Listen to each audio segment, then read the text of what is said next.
Buenas tardes. ¿Listos para la palabra de Dios? Vamos a ver hoy a Elías de carne y hueso. ¿Me das un poco de monitor, por favor? Elías de carne y hueso. Y vamos a tomar nuestro versículo en Santiago 5:17. Dice así, me sigue allí por favor. Dice que Elías era hombre sujeto a pasiones semejantes a las nuestras, y oró fervientemente para que no lloviese, y no llovió sobre la tierra por 3 años y 6 meses. Y otra vez oró, y el cielo dio lluvia, y la tierra produjo su fruto. Sin duda, hermanos, que Elías es uno de los personajes más conocidos de las Escrituras, y dentro de la historia de Israel es uno de los personajes centrales. Elías era un hombre excepcional. ¿Por qué? Porque era un hombre que amaba a Dios con todo su corazón.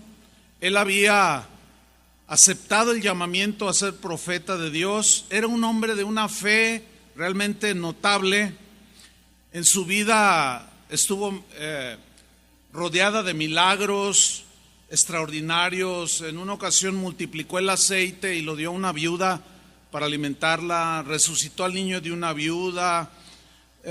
Oró y provocó que la lluvia no cayese. Después oró otra vez y llovió. O sea, su vida estaba rodeada de manifestaciones de Dios, de apoyo de Dios de una manera muy notable. Pero también la Biblia nos revela que Elías era un hombre sujeto a pasiones semejantes a las nuestras. Era un hombre con debilidades semejantes a las nuestras. Elías era como usted o como yo.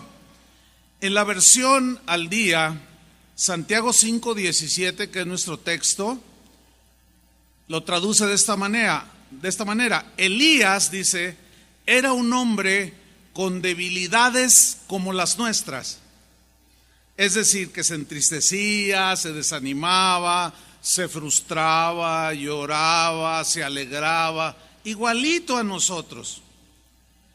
La Biblia nos muestra, por un lado, fíjate, que la fe, por un lado, podemos ser gente de fe, pero también muestra que esa gente de fe, como nosotros, al igual que Elías, tenemos debilidades como seres humanos que somos, y aunque somos hijos de Dios, seguiremos luchando con estas debilidades.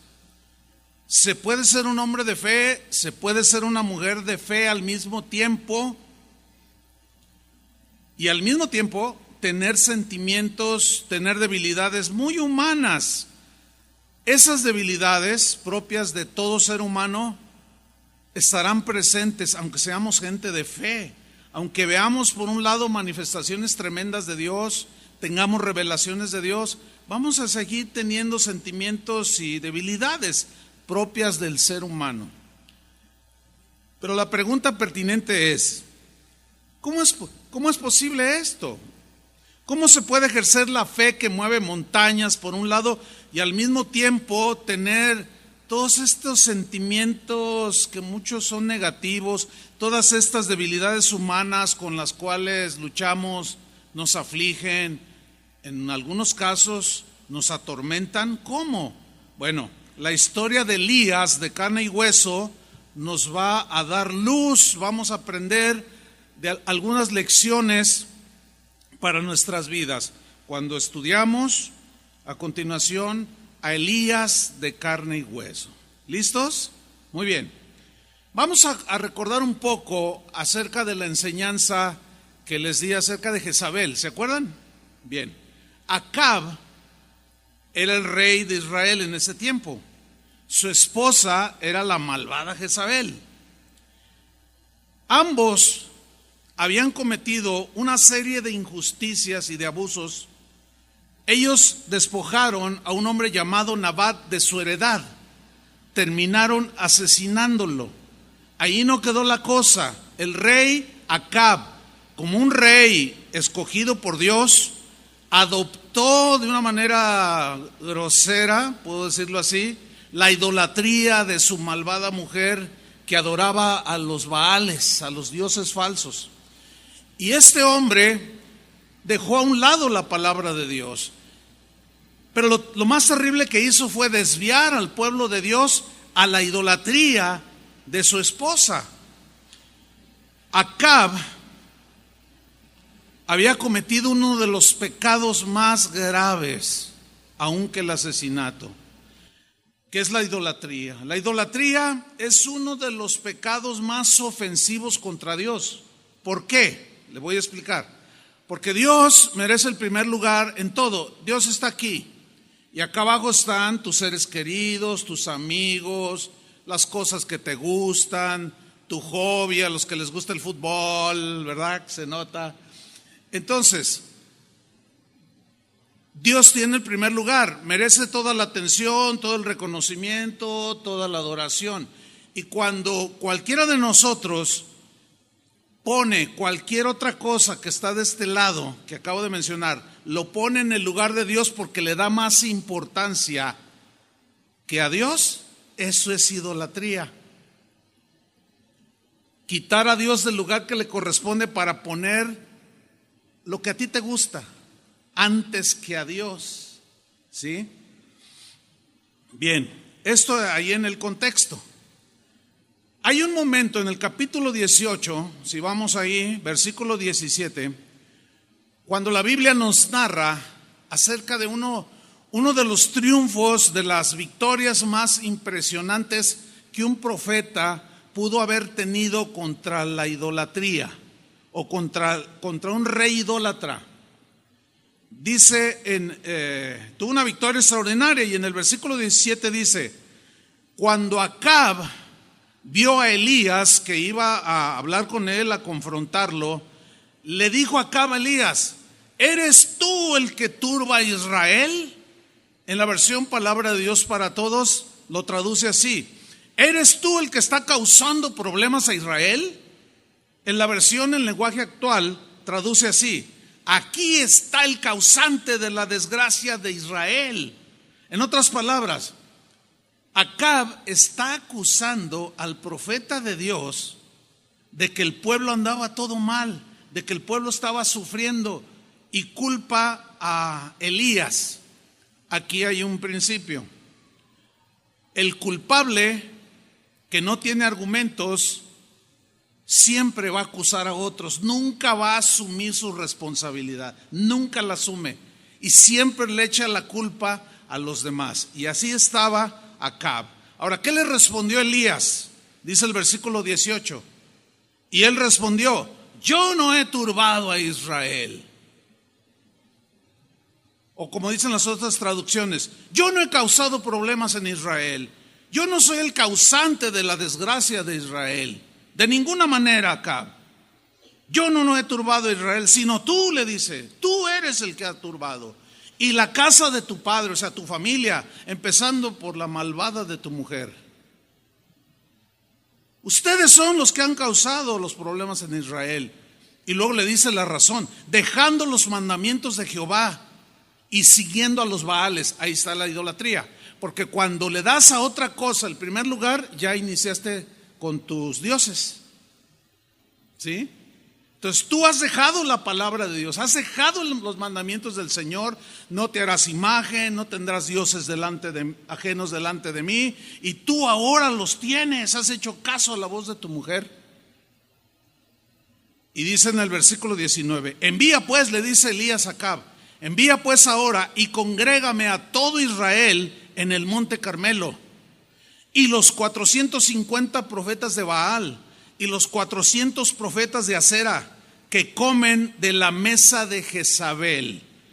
850 profetas sacerdotes que ministraban la idolatría a todo el pueblo de Israel eran dirigidos y gobernados por una mujer. ¿Ven el poder que ella tenía? Comían a la mesa, ella los mantenía, ella los manipulaba. Ellos hacían lo que esa malvada mujer quería y ellos le seguían. Los manipulaba igual que al marido. Versículo 20: entonces Acab haciendo caso al profeta, porque déjeme decirle, en Israel Dios estableció a tres ungidos. Uno era el sumo sacerdote. Él ministraba la adoración, el incienso y la palabra a todos los israelitas. Número 2, el rey. El rey también era ungido de Dios. El rey era encargado de aplicar todas las leyes civiles, judiciales, el gobierno, para que hubiera civilidad en medio del pueblo. Y el profeta era el encargado, era la voz de Dios, que era representado por el profeta. Era el que amonestaba al pueblo cuando éste se desviaba. Era el que traía la palabra de exhortación, de confrontación o de consuelo. Pero un rasgo que distingue el mensaje del profeta en el Antiguo Testamento era el de siempre estar mandando voces de alerta cuando el pueblo se desviaba. Y Elías era un profeta de Dios, y Acab era un rey que Dios había establecido también. Los dos eran ungidos, pero Acab se estaba desviando y la voz profética tenía que llegar, y llegó por boca de Elías. Entonces, por eso cuando le dice, reúneme al pueblo, Acab hizo caso, porque reconocía que Elías era el profeta de Dios. Entonces le dice en el versículo 20, entonces Acab convocó a todos los hijos de Israel y reunió a los profetas en el monte Carmelo. Y acercándose Elías a todo el pueblo, subrayo, el pueblo se refiere al pueblo de Dios escogido, a Israel, que en ese momento se habían vuelto a la idolatría por la mala dirección de su líder, de su rey. Le dice pues, dijo en el 21 al pueblo, ¿hasta cuándo? Imagínense al pueblo así oyendo al profeta, y su presencia era impactante, la presencia de Elías, y los reta, los desafía y les dice, ¿hasta cuándo? Dice, ¿claudicaréis vosotros entre dos pensamientos? En la versión al día traduce esta parte del versículo así, ¿hasta cuándo vais a seguir indecisos? En la versión en lenguaje actual lo traduce así, ¿hasta cuándo saltarán de un pie a otro pie? O sea, un pie en Cristo un día y otro pie en el mundo. Un pie allá en Zapopan y otro pie acá con el Señor. Dice, no, decídanse, no pueden estar con un pie en un lado y otro pie. No pueden estar así. Tienen que afirmarse. Además, ustedes son el pueblo de Dios. Ahora yo les pregunto a ustedes, ¿ustedes son pueblo de Dios? ¿Son parte del cuerpo de Cristo? Los que están con un pie aquí y otro acá, decídanse. Ahora estoy aplicando la voz profética. Decídanse. Ya no pueden estar jugando entre dos pensamientos, entre dos actitudes. No, decídanse. Les dice en el versículo 21, si Jehová es Dios, les dice, síganlo. Y si Baal es Dios, pues vayan en pos de él. Y el pueblo no respondió palabra, estaban todos así como, híjole, ahora Elías viene agresivo. Pues claro. Versículo número 22. Y Elías volvió a decir al pueblo, o sea, estaba insistiendo con el pueblo de Dios. Les dice, solo yo he quedado profeta de Jehová. Más de los profetas de Baal hay 450 hombres. Dénsenos pues 2 bueyes. Escojan ellos uno y córtenlo en pedazos y pónganlo sobre la leña. Pero no pongan fuego debajo. Y yo prepararé el otro buey y lo pondré sobre la leña. Y ningún fuego pondré debajo. 24.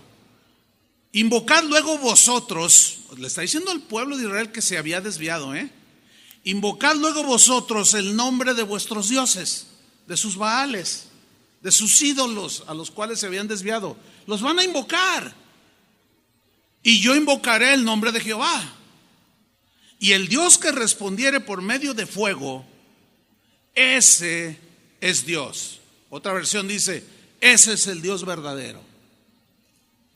Y todo el pueblo respondió diciendo, bien dicho. O sea, aceptaron el reto. Fíjate, el pueblo de Dios les dice, no claudiquen. Ok, vamos a comprobar quién es el Dios verdadero. Y les dicen lo que acabamos de leer, lo dicen, órale, vamos a ver quién es el. O sea, ellos seguían confiando en los Baales. Increíble, increíble. Ok, bien dicho, vamos a hacerlo. A ver quién es el Dios, ¿se imaginan? Terrible apostasía. Dice en el versículo 25, entonces Elías dijo a los profetas de Baal, escogeos un buey y preparadlo vosotros primero, pues que sois los más, o sea, ustedes son muchos más, e invocad el nombre de vuestros dioses, mas no pongáis fuego debajo, no. Y ellos tomaron el buey que les fue dado y lo prepararon e invocaron el nombre de Baal desde la mañana. Se cree que aproximadamente eran las 6 de la mañana cuando estaba amaneciendo. Desde la mañana hasta el mediodía. O sea, 6 horas, dice.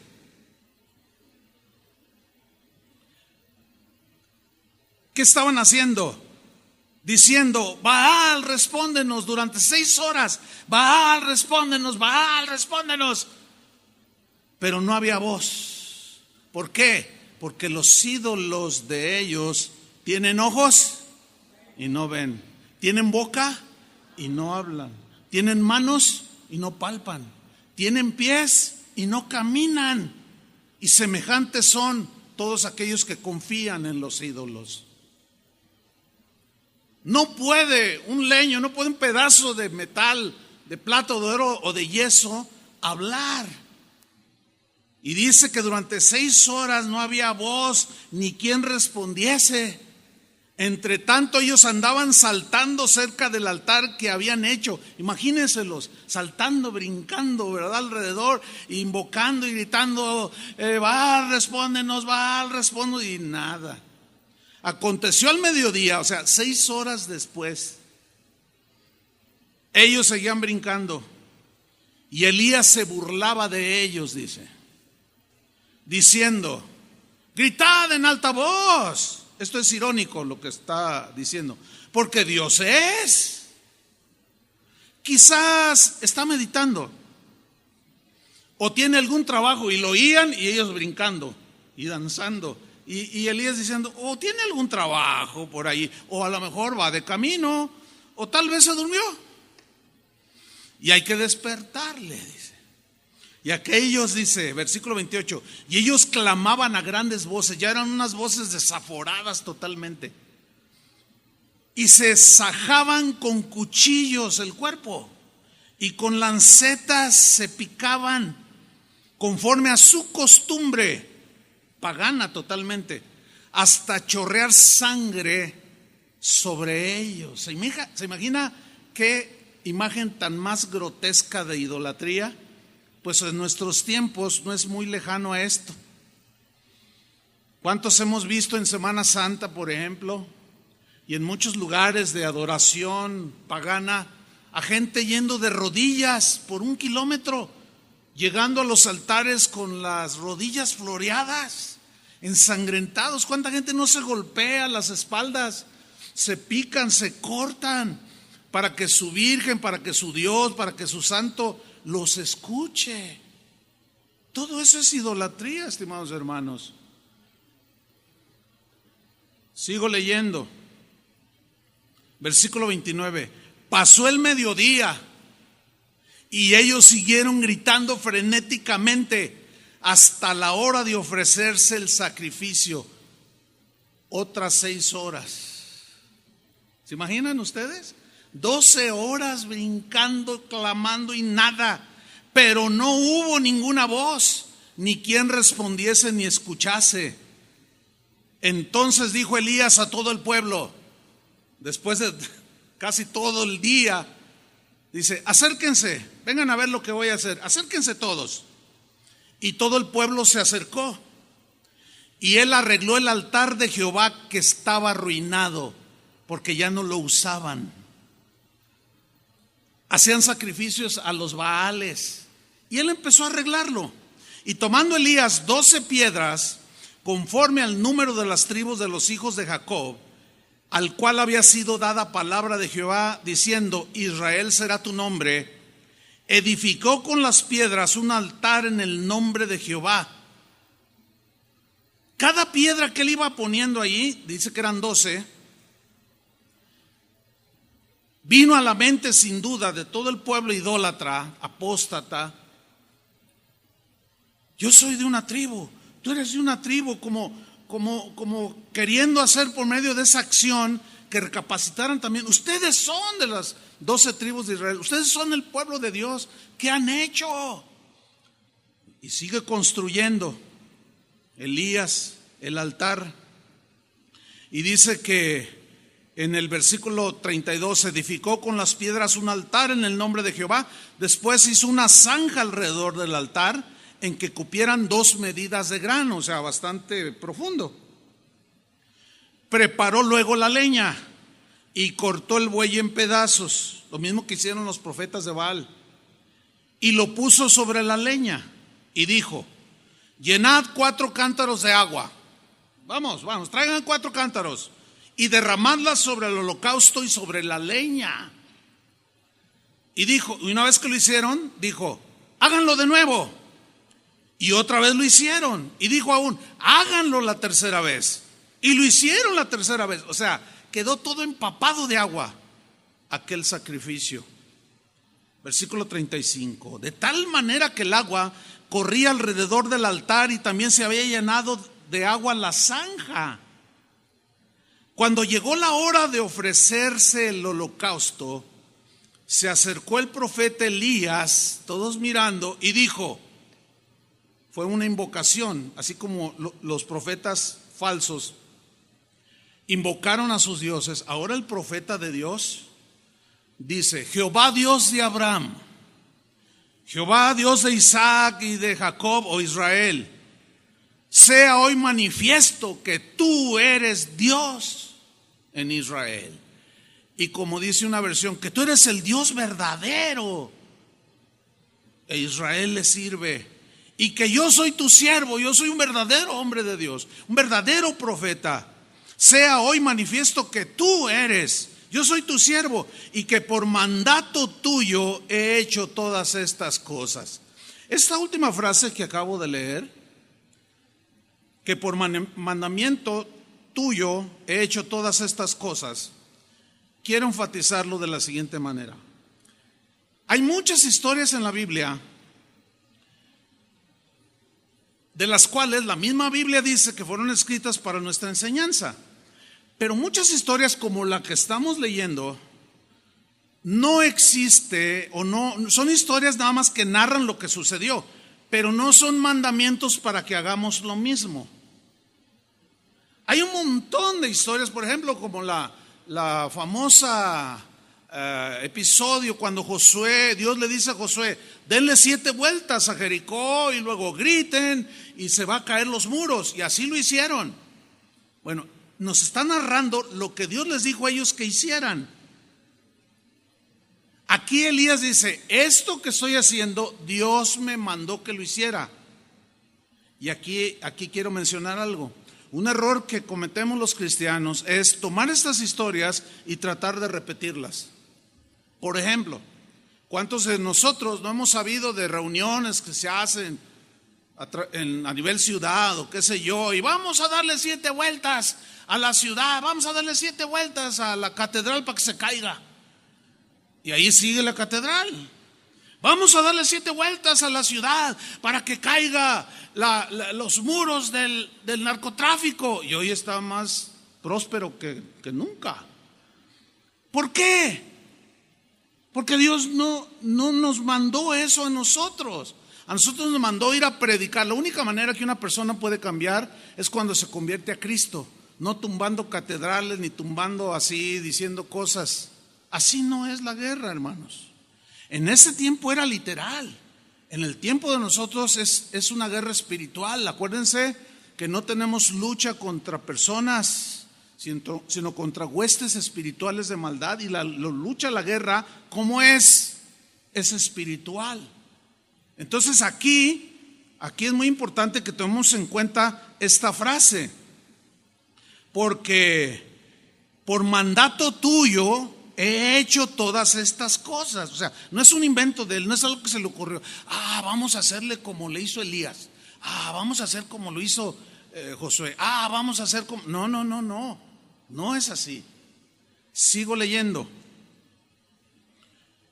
Versículo 37. Respóndeme, Jehová, respóndeme, para que conozca este pueblo que tú, oh Jehová, eres el Dios, o el Dios verdadero, y que tú vuelves a ti el corazón de ellos. ¿Por qué les digo eso? En otra versión dice, porque Dios quiere volver el corazón de los que se habían desviado, lo quiere volver hacia Dios, hacia Él mismo. Escúcheme bien esto, hermanos. Dios está más interesado en tu corazón, que tú le des tu corazón. Él está más interesado en que tú estés espiritualmente sano. Dios está más interesado en tu futuro eterno que en tu bienestar terrenal. No tengo la menor duda de eso. ¿Por qué? Porque lo terrenal se va. Lo terrenal se nos escapa de las manos, o simplemente cuando nos morimos no nos llevamos nada. Entonces Dios está más interesado en que tu corazón se lo entregues a Dios. Por eso Elías les decía, ¿hasta cuándo van a estar claudicando? Decídanse, no pueden estar en un pie y luego en otro. Denle todo su corazón al Señor. Hace 15 días fue el primer partido de México en el Mundial. Hubo muchas cosas que se manifestaron hablando del pueblo cristiano. Literalmente hubo congregaciones, pastores que cada quien va a dar cuentas, que resulta que a la hora que jugó México, que fueron creo que las 10 de la mañana, en la mayoría de las iglesias en México es la hora de las reuniones. Pues algunos pastores, algunos guías tipo Acab, ¿saben qué hicieron? Suspendieron la reunión para pasarle por la pantalla donde se proyecta, así como esa, para pasarles el partido de fútbol. ¿Saben qué es eso? Júzguenlo ustedes. ¿Qué es prioritario? ¿Qué no es Dios en primer lugar? Bajar, no, es que hicimos la reunión 3 horas después. O sea, le dieron, a ver, supongamos que ustedes vienen ese día, o sea, hace 15 días como hoy. Ahorita estaría, bueno, como a las 11 estaría jugando, ¿no? Durante la alabanza. Pero entonces decimos, no, la alabanza, Julio, cállate la boca y vamos a pasarles el partido a los hermanos para que estén bien a gusto. Porque al pastor le gusta el fútbol. Pero ¿qué si me gustaran los toros? ¿Y qué si me gustara la lucha libre? Piensen, pueblo de Dios. Algunos de ustedes tuvieron, pues como saben que hay reunión el sábado, pues dijeron, híjole, no juega México a la hora de... No, voy al sábado y pues estaba a reventar esto. Bueno, ustedes tuvieron un buen pretexto, ¿no? Para decir, no, yo ya oí la palabra, pero otros no, otros de plano bajaron a Dios y se quedaron viendo el partido. Mire, yo no le estoy reprochando nada, pero cuando necesite, pídale a Guardado, al Chicharito que ore por usted. Sí, porque luego cuando se les ofrece, ahora sí quieren que Dios responda.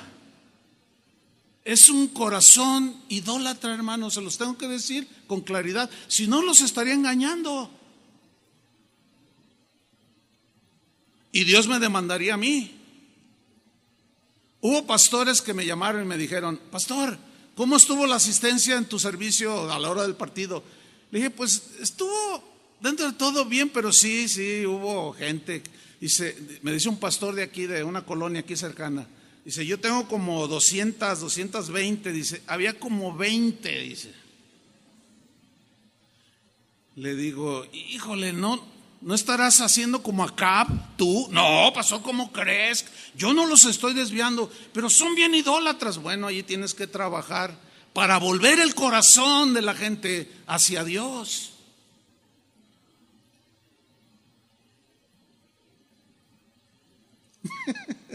Se quedaron como el pueblo sin decir palabra. Yo sé que algunos dicen: ay, qué exagerado, no pasa nada.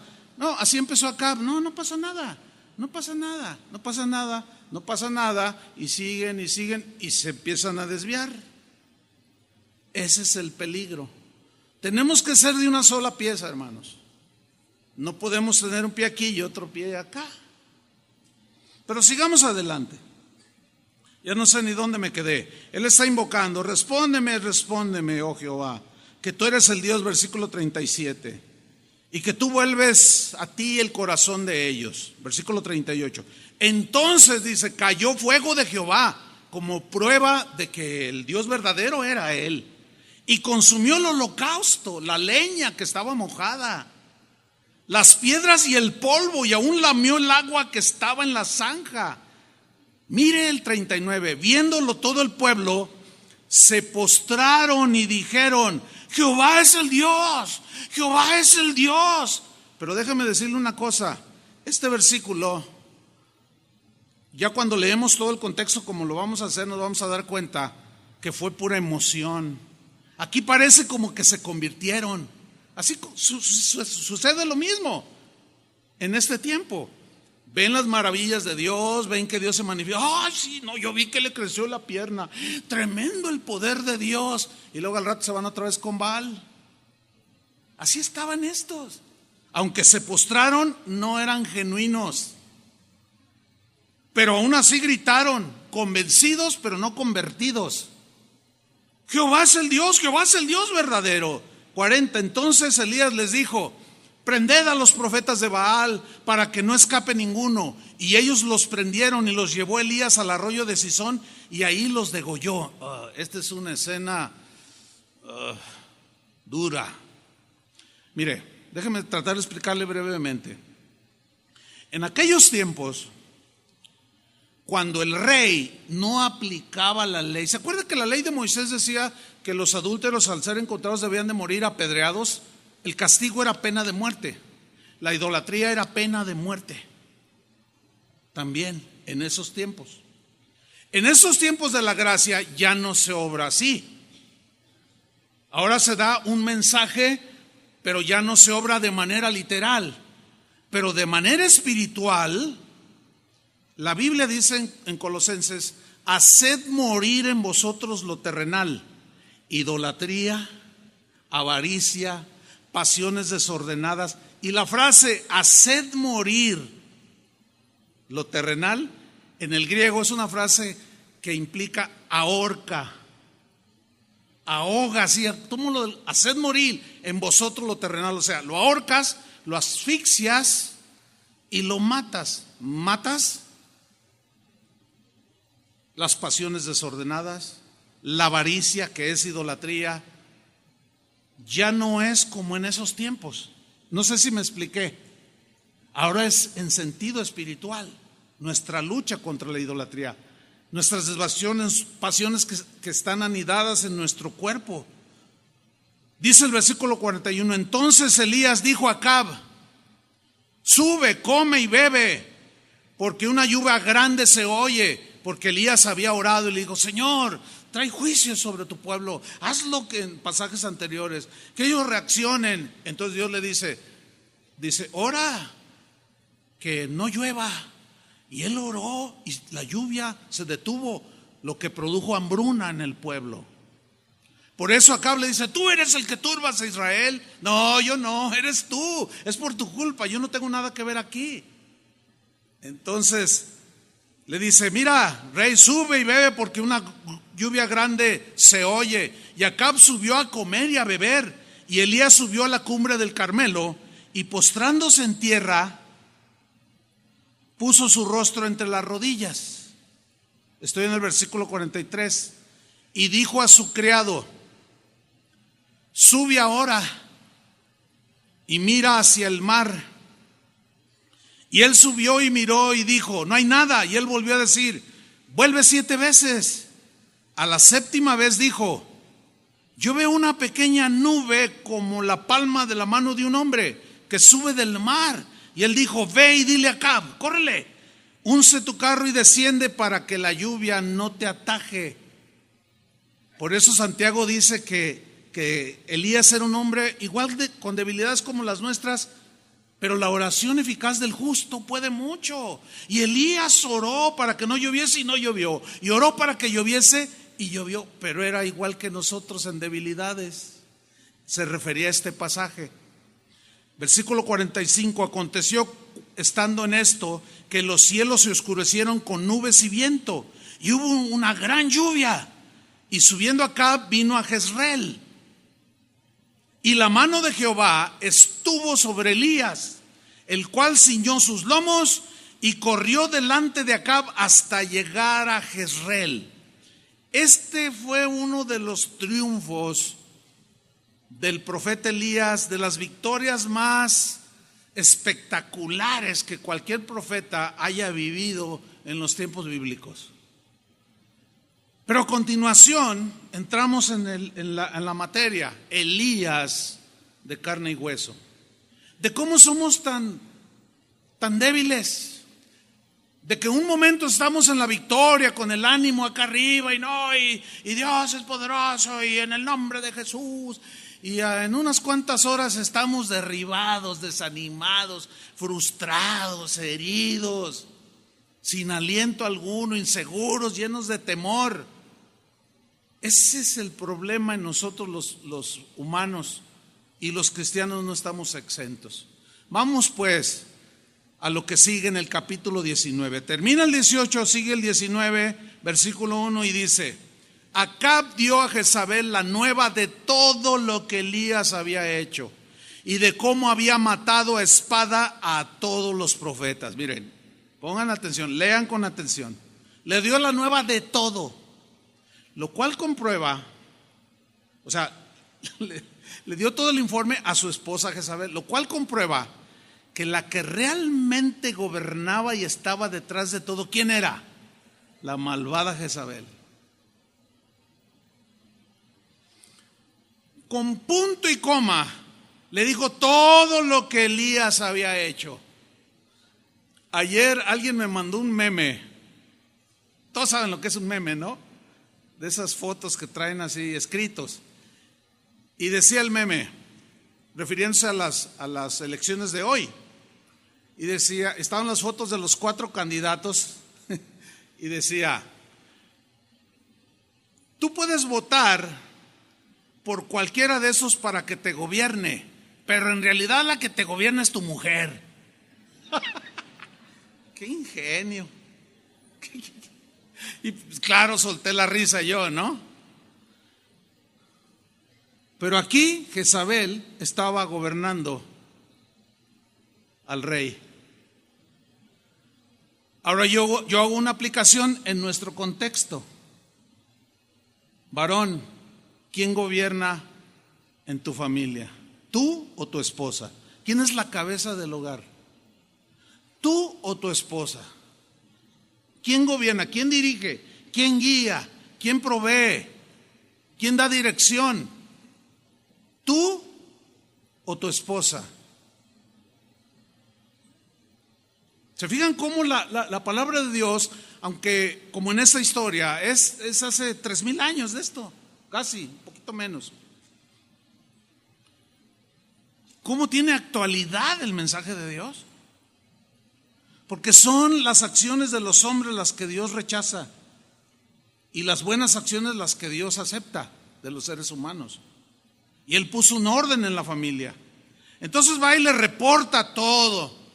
Y en el versículo 2 se ve cómo ella era la que gobernaba. Porque mire usted lo que dice: entonces envió Jezabel a Elías un mensajero, diciendo: así me hagan los dioses. Aunque mudos, ella seguía confiando en ellos.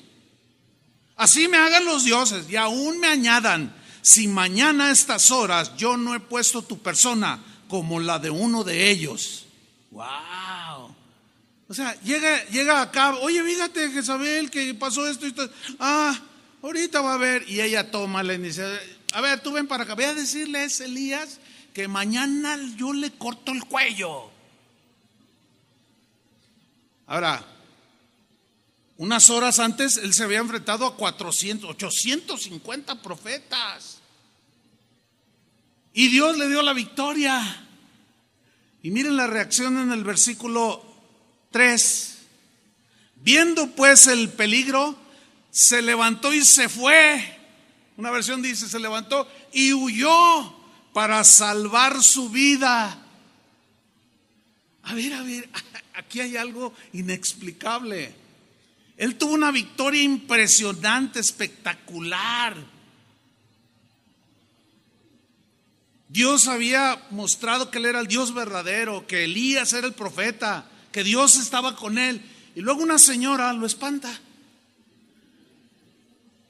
Pues qué tan fea estaba. No era una mujer fea físicamente, era una mujer hermosa, pero en ella había un espíritu que es el que Dios odia. Un espíritu de control, de rechazo, tan así que imponía. Esa mujer, terrible mujer, de tal manera que a Elías le dio temor una señora. Increíble, ¿no? Así somos. Ahorita estamos acá arriba y lo...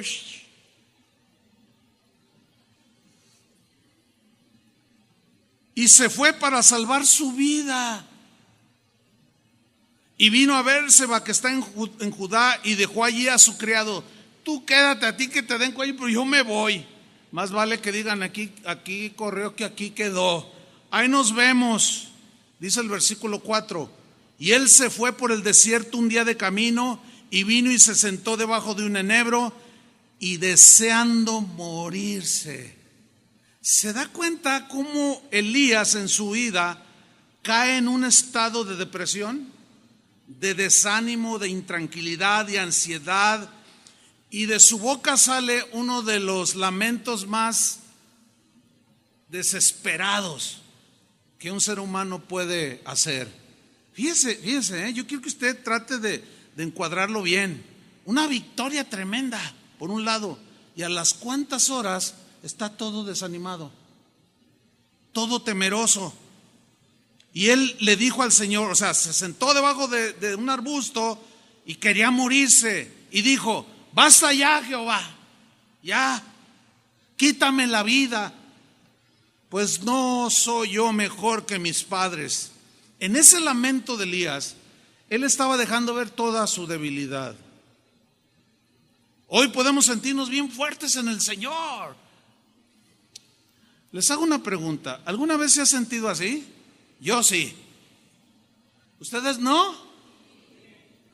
Si yo no hubiera dicho nada, no. Gloria a Dios, hay poder. Todas esas cosas. ¿Cómo está? Victoria, hermano. Y luego te volteas y... No. La realidad de las cosas es que somos igualitos a Elías. Hoy Dios puede hacer un milagro tremendo en la familia y todos contentos, gozosos. Y al otro día estar bien tristes porque perdió México. Y uno dice: ¿por qué esas? No, es que México, yo quería que fuera campeón del mundo. O sea, así somos, de volubles. Pueden pasar cosas que hieren nuestro corazón, situaciones que nos dan intranquilidad, inseguridad, y luego nos bajan. Ahí es donde Dios quiere obrar, para que nuestro carácter, nuestro corazón, nuestro ánimo se equilibre. Nunca se van a acabar las luchas, hermano, jamás.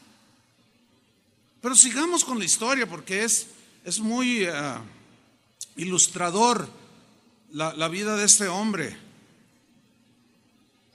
Déjeme decirle algo sobre la expresión de él. Le dice: Señor, quítame la vida. Una versión dice, Señor, mátame.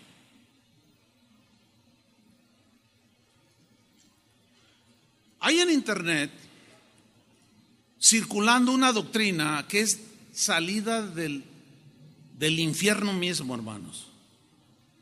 Y seguramente algunos la han escuchado. Algunos predicadores reconocidos están enseñando que si usted, siendo cristiano, y en un momento de desesperación, usted toma la decisión de suicidarse, tomar su vida en sus manos, no se preocupe, usted se va al cielo. ¿Cuántos han visto estos videos? Un buen número. ¿Saben a dónde lleva eso? Déjenme tratar de explicarlo. Elías estaba tan desanimado que dijo, Señor, ya mátame, ya me quiero morir, pero jamás pensó en el suicidio. Tampoco Jeremías pensó en el suicidio. Tampoco Pedro, ni tampoco Pablo. Ningún hombre de Dios, ninguna mujer de Dios pensó en el suicidio. Ellos tenían bien conscientes, no matarás. ¿Y cómo se atreven estos predicadores a torcer la escritura y a decir, bueno, te puedes adelantar, pégate un tiro? No lo dicen así, obviamente. Pero en el momento que te dicen, no, pues tu salvación está segura, no pasa nada, tú te puedes dar un tiro, te cuelgas, hacer lo que tú quieras y ya te vas con el Señor. ¿De veras no pasa nada? Déjame decirle esto, en Casa de Oración rechazamos rotundamente esa doctrina que viene directamente del infierno o de la mente perversa de algunos. Porque eso provoca, fíjense, después de esa declaración, hubo una serie de suicidios alrededor del mundo, de gente que creía eso. Por la Biblia es clara, los únicos que se suicidaron fueron gente como Judas, como Saúl, gente que decía que tenía temor de Dios, pero no amaban a Dios. Entonces, un verdadero cristiano nunca tomaría su vida en sus manos, jamás. Y rechazamos rotundamente esa doctrina, porque invita a tomar la vida por uno mismo. Y Elías, aquí nos está comprobando, Señor, ya no aguanto esta vida. Mátame, le dice. Llévame contigo ya no quiero estar aquí. Pero ¿qué sucede? Dios le respondió a la oración. Esas oraciones Dios nos las responde. Ya veremos por qué. Versículo 5. Y echándose debajo del enebro, después de todo eso que dijo, se quedó dormido. Y el quedarse dormido en la noche es normal, pero luego todo el día, y luego sigue la noche, y luego amanece, y otra vez. Esa es una señal de la depresión, de la incertidumbre, del desánimo que en ese momento la persona está, y es un estado terrible. Emocionalmente, psicológicamente, espiritualmente es un estado de desesperación. Yo creo que todos en algún momento en nuestra vida hemos sentido la depresión. Estamos acá hasta abajo, aunque ayer Dios haya hecho un tremendo milagro, porque ese es propio del ser humano. Pero hay que tratar de equilibrarlo. Vamos a seguir leyendo. Se quedó dormido y aquí un ángel le tocó y le dijo, levántate, come. Aquí vemos cómo empieza actividad angelical. ¿Se acuerdan de la serie de los ángeles? Que dice la Biblia que Dios los tiene a favor nuestro, lo cual implica que Él no nos abandona, aunque estemos en el lugar de depresión allá en el fondo, Él está allí, Él está allí. Que tú no lo sientas, que tú no lo percibas, no significa que no esté Él allí, ni sus ángeles, allí están cuidándote. Dice el versículo 6, entonces él miró, o sea, el ángel llega y lo toca, come, le dice. Él miró y aquí a su cabecera una torta cocida, un pan, sobre las ascuas y una vasija de agua, y comió y bebió y volvió a dormirse. Siguió en su depresión. Ahora, noten que él ni se inmutó cuando el ángel le tocó y lo vio, se levantó. O sea, su depresión era tal que no le permitía ser objetivo, porque se entiende que vio al ángel que le tocó y lo toca y lo ve y le dice: mira, come, allí hay comida. Y él vio, va y come, bebe y se vuelve a acostar. Ni se inmutó. Ya entonces la percepción de lo espiritual no lo captaba en su esencia. Sigo leyendo. Vuelve a dormirse. Versículo 7. Y volviendo el ángel de Jehová. ¿Quién es el ángel de Jehová? Ya lo estudiamos. ¿Quién es? Cristo. En el Antiguo Testamento, revelaciones de Jesús en el Antiguo Testamento. Y volviendo el ángel de Jehová la segunda vez. O sea, fíjense el cuidado de Dios. Dios insistió en levantar el ánimo de su profeta. Lo tocó diciendo: levántate y come, porque largo camino te resta. Se levantó pues y comió y bebió, y fortalecido con aquella comida, mire, sucedió otro milagro, hermano. Caminó 40 días y 40 noches, los entendidos dicen que eran aproximadamente 500 kilómetros, hasta Horeb, el monte de Dios, que es el Sinaí, es el mismo donde Dios se le reveló ¿a quién? ¿A quién le dio la ley en ese monte? A Moisés. Pero yo quiero resaltar la frase: levántate y come, o sea, fortalécete. Quiero que te vayas al monte porque largo camino te resta. Déjame decirte, hermano, probablemente algunos, no todos, yo lo entiendo, estén en una situación semejante a la de Elías, o peor. Y hasta a lo mejor tú dices lo que todo el mundo dice: ay, estoy en una situación que no se la deseo ni al peor de mis enemigos. Claro, cuando estamos ahí en ese estado, para nosotros es lo peor que estamos viviendo. Y muy probablemente haya gente aquí, haya padres de familia aquí, que estén ya tirando la toalla porque no pueden con el muchacho de 16 años. Ya se le puso al tiro, ya hasta le tiró un golpe y el papá lo esquivó. Ya no sé qué hacer con él, pastor. Y el Señor te dice con la voz profética: levántate, fortalécete, porque largo camino te resta. No puedes dejar a tus hijos sin crianza. No puedes dejar a tus hijos sin dirección. No abandones a tu esposa. No abandones lo que tienes que hacer. Pero estoy muy mal. Pero levántate y come. Y esa torta que para Elías fue fortaleza física, ese pan, para nosotros el pan es Jesús. Es su palabra. Si tú y yo comemos diario de la palabra de Dios, del pensamiento de Dios, nos estaremos fortaleciendo. Como esta comida, literal en este caso, lo hizo caminar, un milagro impresionante. 40 días y 40 noches. ¿A qué horas durmió, oiga? Y caminó y caminó y caminó y caminó. Pues ¿qué comió? ¿Dónde venden ese pan para comérmelo? Ese pan simboliza a Jesús. ¿Entiende? Si usted siempre come de Él, de su palabra, usted siempre va a estar fortalecido. Descuide a Dios, prefiera el partido de fútbol a Dios, usted está descuidando la mesa. No va a tener la fortaleza. Y luego cuando vienen los problemas, usted está débil. Aparte de nuestra debilidad, nuestra fe tiene bajo voltaje, no está en toda su potencia, y eso se añade a que caigamos todavía más profundo. Tremendo esto, hermano. Pero Dios seguía cuidando de su profeta. Así es que, hermanos, yo no sé cuánto tiempo les quede a ustedes de vida, pero levántense, no se pueden quedar ahí en su depresión, en su desánimo. Largo camino les resta. A cada uno tenemos que cumplir el propósito que Dios tiene para nosotros en esta tierra. Entonces Elías camina y se va hasta el monte Sinaí, el monte de Dios. Y miren lo que sucede.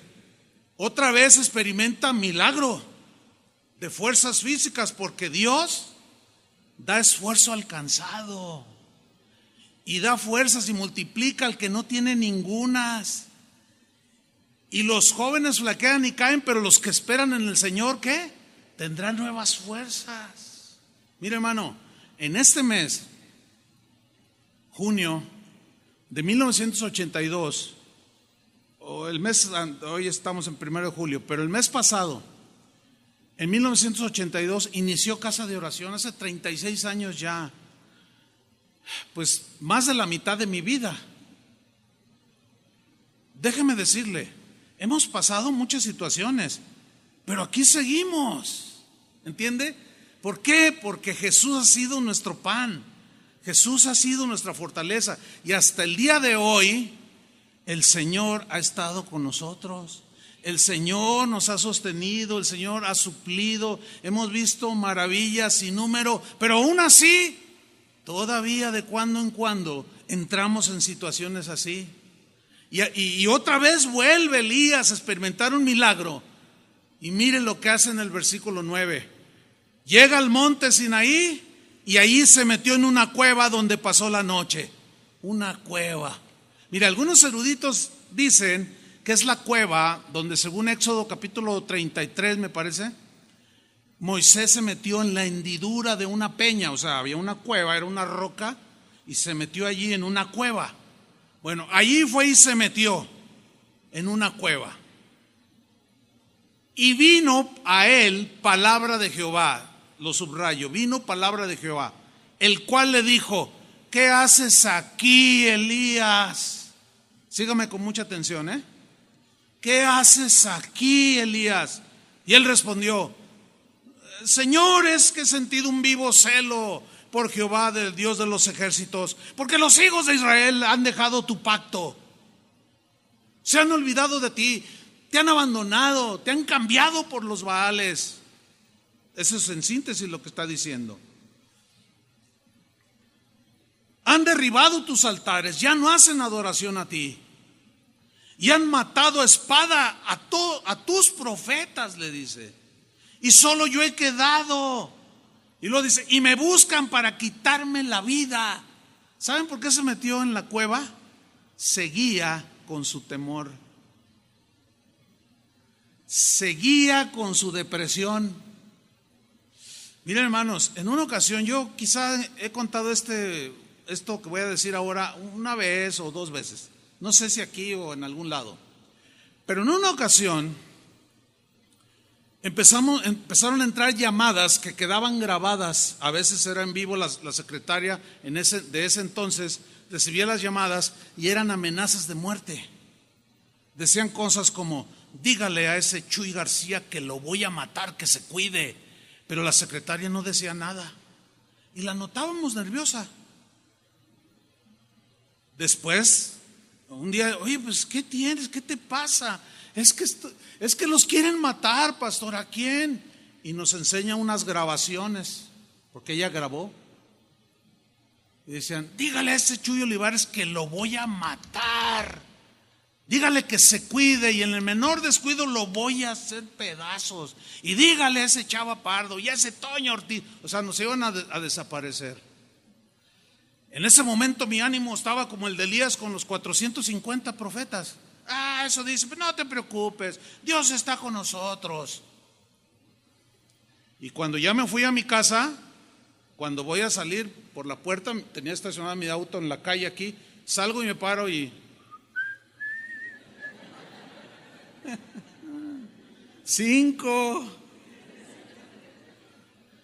Inexplicable, hermano. Eso fue un lunes. El domingo anterior habíamos tenido unas reuniones como las que Dios siempre nos ha regalado aquí, llenas de su presencia, llenas de palabra y todo. Y al rato estoy yo allí, voy conduciendo y se acercaba una moto y yo: ay, ¿a qué hora saca la pistola? Y me da allí. Qué terrible es eso, hermano. Un hermano se enteró, no sé de qué manera se enteraría, y se acercó conmigo y me dijo: pastor, déjeme decirle algo. Mire, yo fui guardia presidencial. Ay, le dije: no, ¿de veras? Dice: sí, y estoy enterado de las amenazas que ustedes están teniendo. Dice: mire, a mí me instruyeron, me dijo, soldados israelíes, el ejército israelí vino y nos preparó para cuidar las espaldas de uno de los presidentes anteriores aquí en México. Y yo fui guarda presencial, yo me las sé de todas. Yo le descubro en 3 días, yo tengo tecnología para saber quién hizo esa llamada, de dónde salió y todo. Y yo le voy a dar instrucciones de cómo debe de cuidarse, yo lo voy a cuidar sus espaldas. Usted no se preocupe, pastor, pero va a tener que hacer así. Me dio un walkie-talkie, yo le voy dando dirección. Salimos el primer día y ahí voy yo delante. Y me dio instrucciones, mire, nunca agarre un solo carril, pásese así, ¿verdad? Siempre vaya viendo los espejos. Cuando se detenga en un alto, esté a la expectativa. Si ve que una moto, un auto se pone, se cierra, usted agáchese. Y yo, y ahí vamos el primer día. Y luego, ¿todo bien, pastor? ¿Todo bien? Digo, sí, Roger, cambio. ¿Me copias? Y ahí vamos hasta mi casa. Llego a mi casa y me paro en la esquina. Yo vivía a media cuadra. Y me paro y empiezo a ver por instrucciones de él. Y pues no había cosa extraña. Y ya me metí. Al otro día en la mañana salgo, ya estaba él allá en la esquina. Y se asomaba así, o sea, cuidándome. Y llego y ahí viene atrás de mí. Le dije, yo no te voy a pagar nada, ¿eh? Dice, no. Entonces yo tengo mi tiempo, yo tengo una empresa ahora de vigilancia.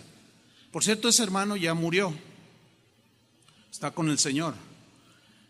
Entonces, a los 3 días yo dije, no. O sea, me metí a la cueva, para que me entienda. Dije, no, este no es mi lugar. No. Y le dije, ¿sabes una cosa? No quiero que me sigas, no vamos a seguir ya ningún protocolo. Si me han de dar, pues que me den. Y si no es el tiempo de Dios, pues yo no sé cómo le va a hacer. Pero Dios va a ser mi retaguardia. Dios es el que me va a proteger. Le dije, y ya no me sigas. Y le regresé todos sus artefactos. Bueno, aquí estoy. Se descubrió quién había enviado esas amenazas. El día de hoy esa persona está en una silla de ruedas. Así. Lo conocemos. ¿Quién fue? Nosotros no le deseamos ni un mal, pero Dios nos cuidó. Pero yo entré a la cueva, hermanos. Y el Señor, así como Elías, ¿qué haces aquí, Elías? Así me dijo a mí. Y le responde Elías en el versículo 10. He sentido un vivo celo por Jehová, Dios de los ejércitos, porque los hijos de Israel han dejado tu pacto, han derribado tus altares, han matado a tus profetas. Solo yo he quedado y me buscan para matarme. Sal fuera, le dijo, y ponte en el monte delante de Jehová. Y aquí Jehová pasaba, y un grande y poderoso viento que rompía los montes y quebraba las peñas delante de Jehová, pero Jehová no estaba en el viento. Y tras el viento un terremoto. O sea, le tembló allí a Elías, pero Jehová no estaba en el terremoto. Y tras el terremoto un fuego, pero Jehová no estaba en el fuego. ¿Se imaginan todo así, sacadísimo de onda? Así me sentía yo en esa ocasión. Y dice, y tras el fuego un silbo apacible y delicado. Dios le volvió a demostrar a Elías que estaba con él. Dios en el pasado se había manifestado en el viento, en el terremoto y el fuego con Moisés ahí en el mismo monte, con la zarza en medio del fuego que no se consumía, ¿se acuerdan? Y el monte temblaba, dice, porque Dios estaba allí. Pero aquí tiembla, sopla y hay fuego, y Dios no estaba. Dios se estaba revelando a Elías de una manera distinta.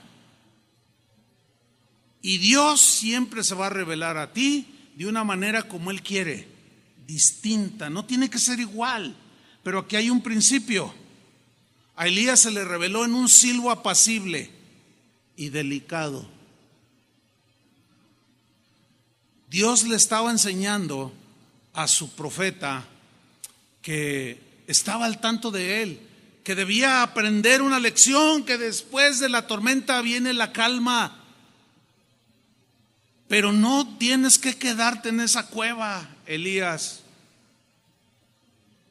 Versículo 13, y cuando lo oyó Elías, ese silbo apacible, y discernió que allí estaba Dios, ahí mire cómo reaccionó. Cubrió su rostro con su manto y salió y se puso a la puerta de la cueva. O sea, sale de la cueva y se pone allí, a la puerta de la cueva. Y aquí vino a él una voz diciendo: ¿qué haces aquí, Elías? ¿Qué estás haciendo en la cueva? ¿Qué vemos aquí? Que todavía, a pesar de la manifestación reiterada de que Dios estaba con él, Elías no reaccionaba. Y así nos pasa, hermanos, a nosotros. Nos cuesta trabajo levantarnos. El profeta repite su lamento: Señor, ay, mira, por eso estoy aquí. Elías vemos que sigue centrado en sí mismo, en su depresión, en lo que él veía a su alrededor. Mira, hermano, el problema no es meterse a la cueva. El problema es que te metas y nunca salgas. Porque Dios entiende que nos metemos a la cueva de cuando en cuando, porque ahí nos sentimos protegidos de todo lo que sentimos que el mundo nos agrede o que alguien nos está calumniando y nos deprime, y nos metemos a la cueva, le echamos la culpa a los demás, pero estamos ahí en la cueva. Hermanos, hay cristianos que permanecen en su cueva de amargura porque fueron heridos y ya no quieren ser heridos y van y se meten a la cueva. El problema es que ahí se quedan. Otros se meten a la cueva del temor, y siempre es gente que tiene temor. Y el Señor dice: ¿qué haces en esa cueva del temor? ¿Qué haces en esa cueva de amargura, de rencor? ¿En cuál cueva estás ahorita tú? Necesitas salir ya de esa cueva. ¿Qué haces aquí, Elías? Y le responde en el versículo 14: he sentido un vivo celo de Jehová, Dios de los ejércitos, porque los hijos de Israel han dejado su pacto, han derribado tus altares y han matado a espada a tus profetas, y solo yo he quedado y me buscan para quitarme la vida. ¿Qué no está repitiendo lo mismo que dijo en el versículo 10? ¿Ha hablado usted con personas que conoce por años y algo les pasó hace 10 años? Y durante 10 años la ha oído repetir lo mismo. ¿Conoce gente así? Yo sí. O sea, hablas con ellos y ¿cómo estás? Pues es que ahora ya me enteré que fulano de tal, ¿te acuerdas del que te conté? Otra vez la misma. Ya, perdona, ya deja eso, avanza, ya deja todas tus amaduras. Pero que quién sabe qué, es que siento celo vivo de los ejércitos, Jehová. Es que ya estás. Dicen boruca y media, pero siguen en la cueva, repite y repite, pero no salen de la cueva. Y Dios le dice en el versículo 15, le dijo Jehová: ve, le dice, vuélvete, o sea, regrésate por el desierto de Damasco, toma tu camino, regrésate. Elías había intentado huir no tan solo del peligro, sino también de sus responsabilidades como profeta. Y Dios comienza a insistirle a Elías que no debe de alejarse del pueblo de Dios. De nada sirve un profeta alejado del pueblo al que debe estar amonestando. De nada sirve. Mire, se lo voy a poner así. Es como si yo me meto a una cueva.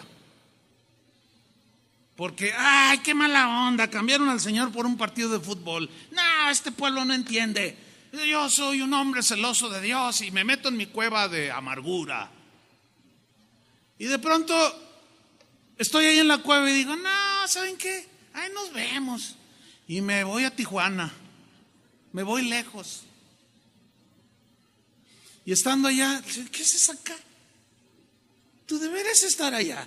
Tú eres un pastor, eres el pastor de casa de oración. No, pero ya viste cómo te cambiaron por un partido de fútbol. Ya salte de esa cueva y regresa. Insiste, síguelos formando. Sígueles insistiendo que quiero sus corazones. No me sirves acá lejos. Regrésate, Elías. ¿Y qué hizo Elías, hermanos? Se regresó, porque Dios le insistió que no abandonara su responsabilidad. Hermano, no abandones tu responsabilidad como padre. Es difícil criar hijos, yo lo sé, pero no abandones a tu esposa, porque ay, es como Jezabel, hermano. Bueno, pues trata de de que la cosa se balancee y toma tú el control en amor, en disciplina, amonestación del Señor. Pero no abandones, regrésate de donde te quedaste y no tires por la ventana lo que te corresponde hacer. Hay hombres que son atacados en su trabajo porque me dicen aleluya y se burlan de mí, que ya no voy a ir a trabajar, y no piensan que al dejar de trabajar dejan de llevar el pan para los hijos y al rato son nacidos clientes del Monte de Piedad. Y la necesidad empieza a hacer mella en la familia. ¿Y todo por qué? Porque abandonaste tu responsabilidad. Y aquí Elías fue lo que hizo, se fue lejos, huyó por el temor, por lo que haya sido. Y Dios le dice: salte de allí, Elías, y regrésate a donde debes de estar. Y Dios le insiste. ¿Por qué? Porque Dios tenía un propósito para Elías como lo tiene para cada uno de nosotros. En el versículo 15, y le dijo Jehová: ve, vuélvete por tu camino, por el desierto de Damasco, vas a atravesar otra vez, pero te vas a regresar y llegarás, le dice. Te quiero allí de nuevo. Pero miren ahora la tarea. Y ungirás a Hazael por rey de Siria. El profeta era el único autorizado por Dios para ungir a un rey de una nación. Y ya no había profetas. Él era el único que quedaba. Había otros 7,000 que no habían doblado su rodilla, ¿verdad? Pero él era el único profeta que quedaba. Y vas a ungir, en el versículo 16, a Jehú, hijo de Nimsi, lo ungirás por rey sobre Israel, en lugar de Acab.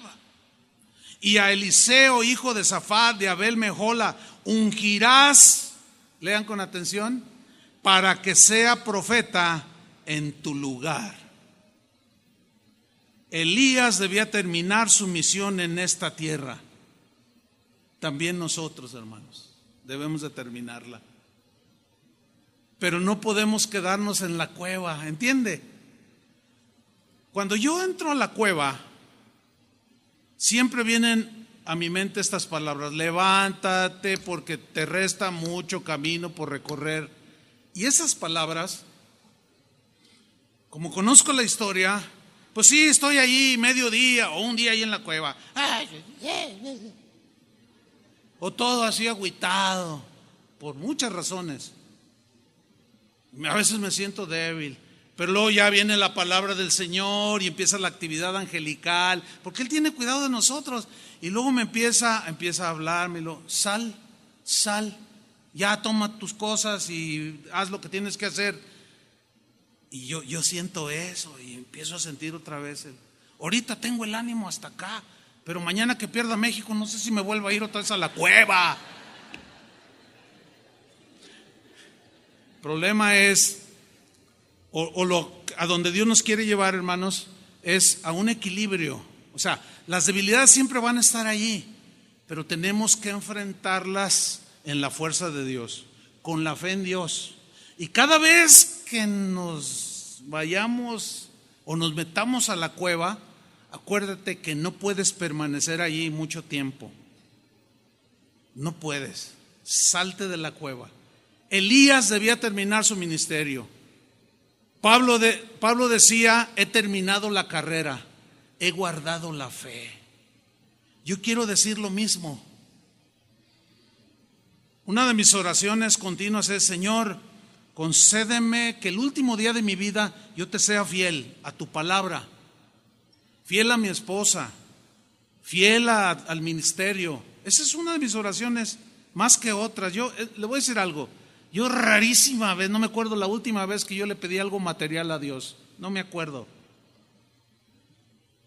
Él me lo ha dado todo. Y de manera así increíble.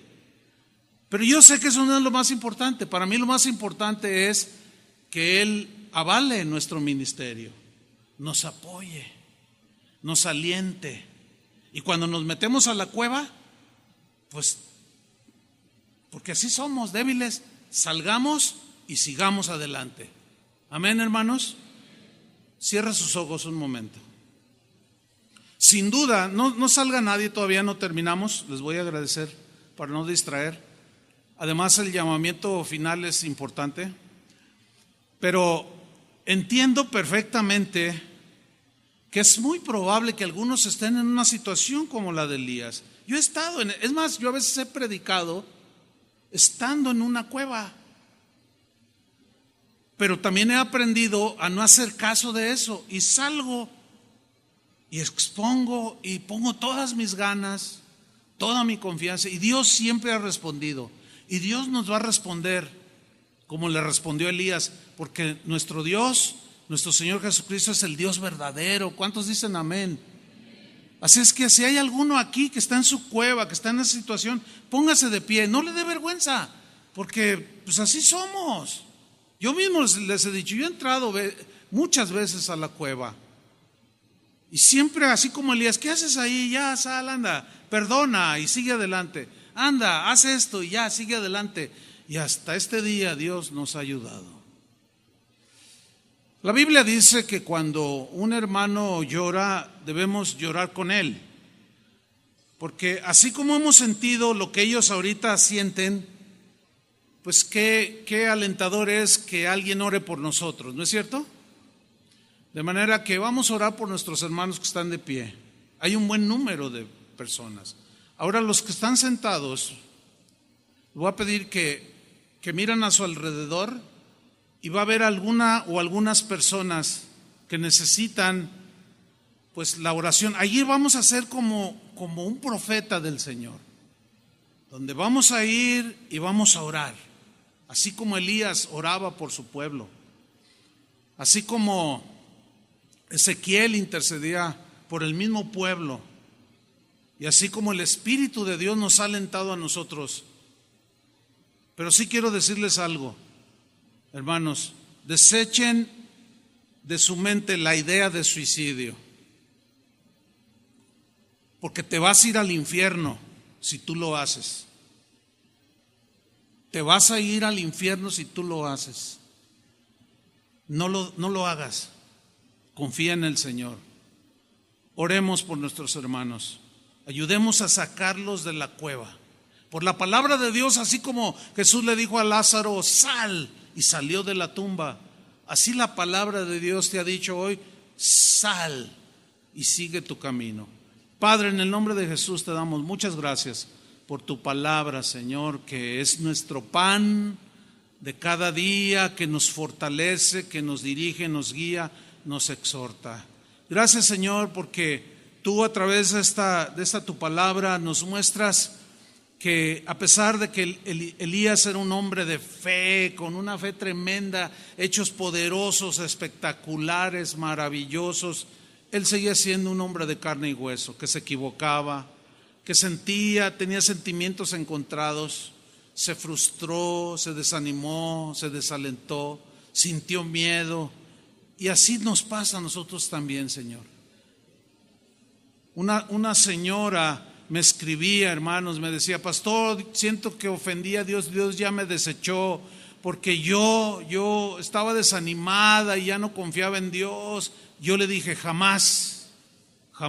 Elías estuvo así y Dios siempre lo cuidó. Dios siempre te ha cuidado, hermano. Dios siempre te ha cuidado, hermana. Dios lo que está haciendo es formando tu carácter, fortaleciéndolo, para que tú te levantes y ya no huyas de tus responsabilidades. Cumple con el propósito que Dios tiene para ti en esta tierra. En el nombre de Jesús, Padre, ponemos a nuestros hermanos en tus manos. Tú eres nuestra confianza, nuestro escudo, y como decía el salmista, bendice alma mía al Señor, se hablaba a sí mismo, y bendiga todo mi ser su santo nombre. Así ahora ustedes, hermanos, bendigan al Señor, denle gracias y sálganse de ahí, sálganse y regresen a sus responsabilidades. Gracias, Señor, por tu victoria y tu fortaleza y por afirmar nuestras vidas. En el nombre de Jesús. Dele un abrazo a su hermano allí, aliéntelo con palabras y que Dios les bendiga a todos.